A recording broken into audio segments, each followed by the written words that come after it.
शराब कांड में जो हुआ है, यहाँ माहौल के जितने भी दलित लोग हैं वो कह रहे हैं कि सरकार हमारी सहायता करे, क्योंकि बहुत ही परेशान लग रहे हैं। जहाँ तक हम लोग रिपोर्टिंग कर रहे हैं, काफी परेशान लग रहे हैं। नहीं, ये बड़ा स्पष्ट हो गया है और आपने देखा भी होगा कि समाजवादी पार्टी के संरक्षण में जिस प्रकार ये अवैध चीजें चल रही थी, कार्रवाई हुई है और अभी कार्रवाई और आगे तक जाने वाली है। वो तमाम लोग, चाहे वो कितना भी बड़ा आदमी हो, जो जो इसकी जद में हैं और जिन लोगों के कारण ऐसे गरीब लोगों की जानें गई हैं, वो तमाम लोग पर नजर है, जांच चल रही है और निश्चित रूप से कोई कितना भी प्रभावी होगा, उन तमाम लोगों के खिलाफ बड़ी से बड़ी कार्रवाई होगी। राशन जो गरीबों को मिल रहा है, आने वाले समय में बाद भी क्या ये कंटिन्यू जारी रहेगा? नहीं, पहले तो बधाई इस बात के लिए कि आप मान रहे हैं कि हम लोग बहुमत के साथ आ रहे हैं और ये सारी मीडिया मान रही है, पूरा देश मान रहा है। इसके लिए मैं आपको पहले तो बधाई देता हूं। और जो तमाम लोक कल्याण के कार्यक्रम हैं, गरीब कल्याण के कार्यक्रम हैं, आदरणीय मोदी जी के दिल में तमाम कार्यक्रम बसे हैं, आदरणीय योगी जी के दिल में तमाम कार्यक्रम बसे हैं।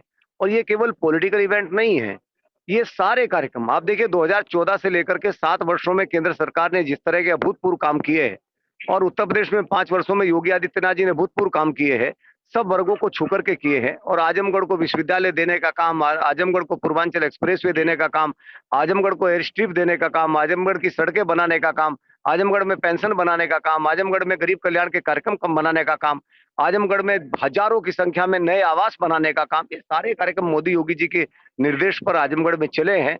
और मैं जहां बैठा हूं, रामसूरत राजभर जी बहुत शानदार नेता हैं और हर घर में उनकी पैठ है, हर घर में उनका संपर्क है, हर जाति में उनका संपर्क है।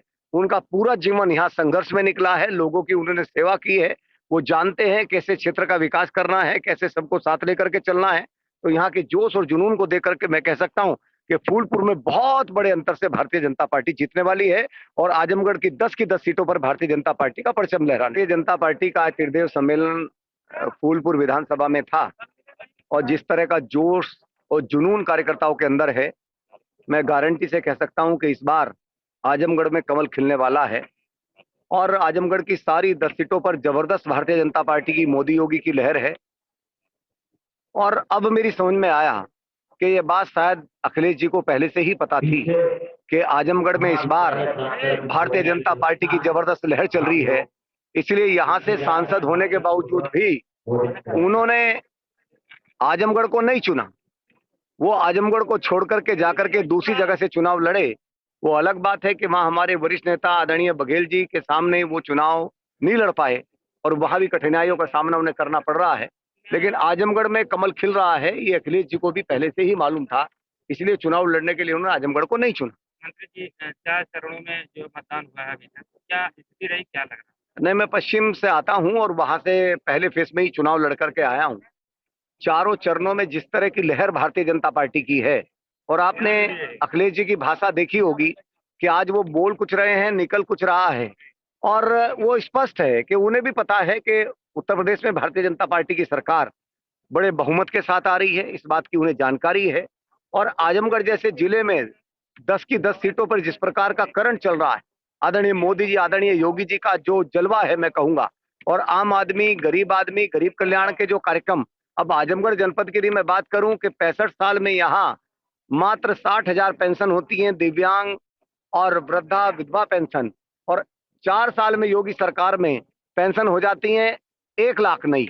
तो ये है, अंतिम छोर तक खड़े व्यक्ति के लिए विकास का काम होता है। आपने देखा होगा किस प्रकार मुफ्त राशन योजना, और हर व्यक्ति को केंद्र और प्रदेश की सरकार ने छूने का काम किया है।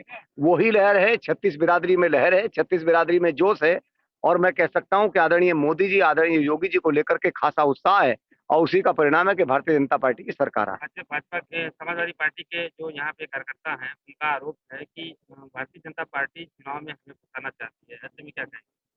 नहीं, ये सबको स्पष्ट है, आजमगढ़ का बच्चा बच्चा जानता है उनके कारनामों के बारे में, उनके कैसे कारनामे हैं, वो क्या करते हैं। और सबसे बड़ा प्रमाण पत्र होता है चरित्र प्रमाण पत्र, जनता के द्वारा बनाया हुआ। आजमगढ़ के किसी कोने में किसी बच्चे से पूछो कि उनका चरित्र प्रमाण पत्र क्या है, आजमगढ़ के लोग खुद बता देंगे, स्पष्ट हो जाएगा।